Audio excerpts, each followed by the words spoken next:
श्री कृष्ण का अर्जुन को प्रतिज्ञा भंग, भ्रातवध तथा आत्मघात से बचाना।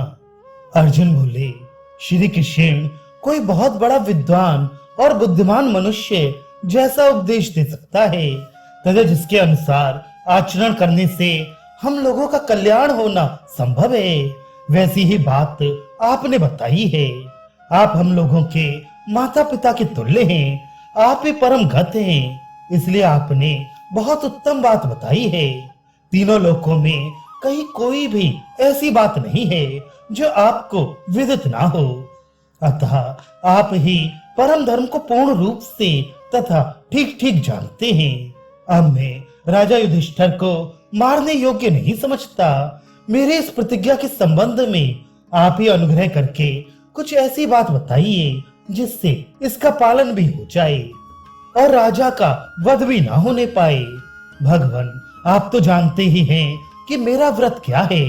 मनुष्यों में जो कोई भी ये कह दे कि तुम अपना गांडीव धनुष दूसरे किसी वीर को दे डालो जो अस्त्र विद्या और पराक्रम में तुमसे बढ़कर हो, तो मैं हठात उसकी जान ले लूं। इसी तरह भीमसेन को कोई तू बरहक अर्थात बिना मूछ का या अधिक खाने वाला कह दे तो वे सहसा उसे मार डाले। सो राजा ने आपके सामने ही मुझसे कहा है कि तुम अपना धनुष दूसरे को दे डालो।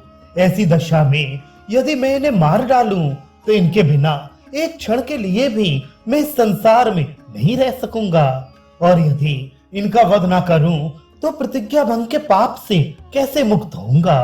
क्या करूं, मेरी बुद्धि कुछ काम नहीं देती। कृष्ण, संसार के लोगों की समझ में मेरी प्रतिज्ञा भी सच्ची हो और राजा युधिष्ठिर का तथा मेरा जीवन भी सुरक्षित रहे, ऐसी ही कोई सलाह दीजिए। श्री कृष्ण ने कहा, वीरवर सुनो, राजा युधिष्ठिर थक गए हैं और बहुत दुखी हैं। कर्ण ने अपने तीखे बाणों से इन्हें संग्राम में अधिक घायल कर डाला है। इतना ही नहीं, ये जब युद्ध नहीं कर रहे थे उस समय भी उसने इनके ऊपर बाणों का प्रहार किया। इसलिए दुख और रोष में भरकर इन्होंने तुम्हें ना कहने योग्य बात कहती है। ये जानते हैं कि पापी कर्ण को सिर्फ तुम ही मार सकते हो और उसके मारे जाने पर कौरवों को शीघ्र ही जीत लिया जा सकता है।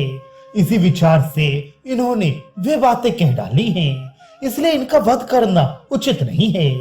अर्जुन, तुम्हें अपनी प्रतिज्ञा का पालन करना है, तो जिस उपाय से ये जीवित रहते हुए मरे के समान हो जाएं, वही बताता हूँ। सुनो, यही उपाय तुम्हारे अनुरूप होगा।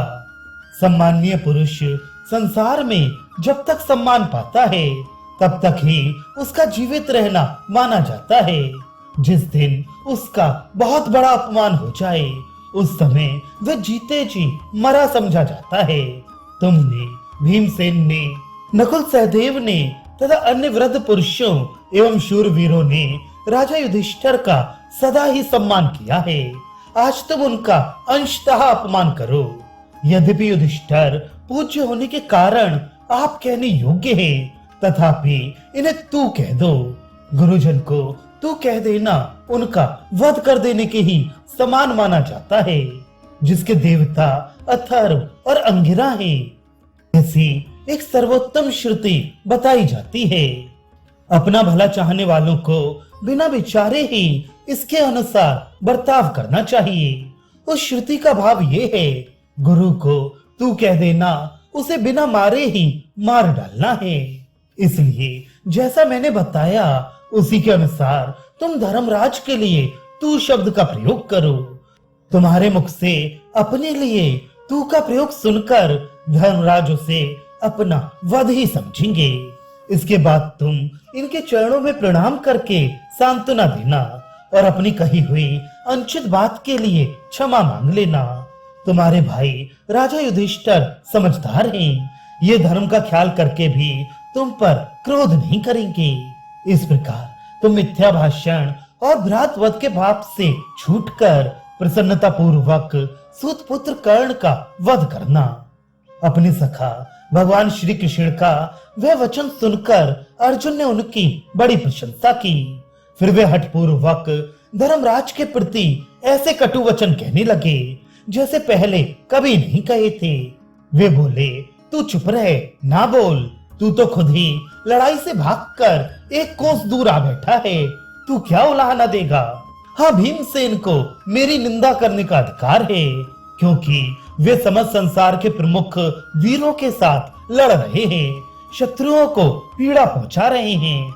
असंख्य शूरवीरों, अनेकों राजाओं, रथियों, घुड़सवारों तथा हजारों हाथियों को मौत के घाट उतार कर कामभोजों और पर्वतीय योद्धाओं को इस तरह नष्ट कर रहे हैं जैसे सिंह मृगों को।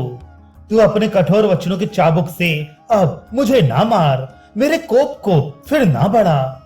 अर्जुन धर्मभीरु थे। वे युधिष्ठिर को ऐसी कठोर बातें सुनाकर बहुत उदास हो गए। यह जानकर कि मुझसे कोई बहुत बड़ा पाप बन गया, उनके चित्त में बड़ा खेद हुआ। बारंबार उच्छ्वास खींचते हुए उन्होंने फिर से तलवार उठा ली।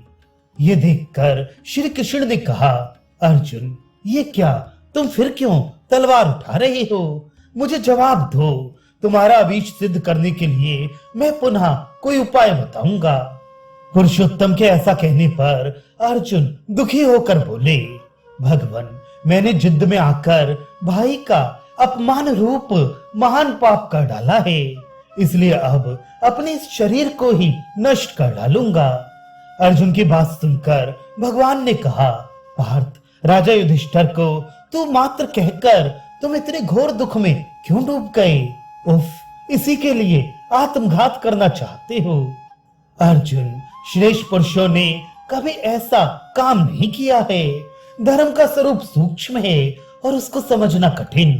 अज्ञानियों के लिए तो और भी मुश्किल है। यह जो कर्तव्य है उसे मैं बताता हूँ, सुनो। भाई का वध करने से जिस नरक की प्राप्ति होती है, उससे भी भयानक नरक तुम्हें आत्मघात करने से मिलेगा। इसलिए अब अपने ही मुंह से अपने गुणों का बखान करो। ऐसा करने से यही समझा जाएगा कि तुमने अपने ही हाथों अपने को मार लिया।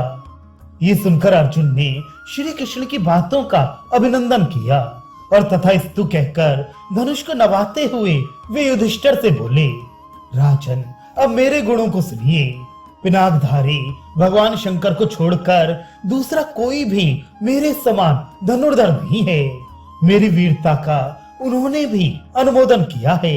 यदि चाहूं तो इस चराचर जगत को एक ही क्षण में नष्ट कर डालूंगा। मेरे चरणों में रथ और ध्वजा के चिन्ह हैं। मुझ जैसा वीर यदि युद्ध में पहुंच जाए तो उसे कोई भी जीत नहीं सकता। उत्तर, दक्षिण, पूर्व और पश्चिम, इन सभी दिशाओं के राजाओं का मैंने संहार किया है। कृष्ण, अब हम दोनों विजयशाली रथ पर बैठकर सूत पुत्र कर्ण का वध करने के लिए शीघ्र ही चल दें। आज राजा युधिष्ठिर प्रसन्न हो, मैं कर्ण को अपने बाणों से नष्ट कर डालूंगा। यूं कहकर अर्जुन पुनः युधिष्ठिर से बोले, आज या तो कर्ण की माता पुत्रहीन होगी या माता कुंती ही मुझसे हीन हो जाएंगी। मैं सत्य कहता हूँ, अपने बाणों से कर्ण को मारे बिना आज कवच नहीं उतारूंगा। यह कहकर अर्जुन ने तुरंत अपने हथियार और धनुष नीचे डाल दिए, तलवार म्यान में रख दी। फिर लज्जित होकर उन्होंने युधिष्ठिर के चरणों में सिर झुकाया और हाथ जोड़कर कहा, महाराज, मैंने जो कुछ कहा है उसे क्षमा कीजिए और मुझ पर प्रसन्न हो जाइए। मैं आपको प्रणाम करता हूँ। अब मैं सब तरह से प्रयत्न करके भीमसेन को युद्ध से छुड़ाने और सूत पुत्र कर्ण का वध करने के लिए जा रहा हूँ।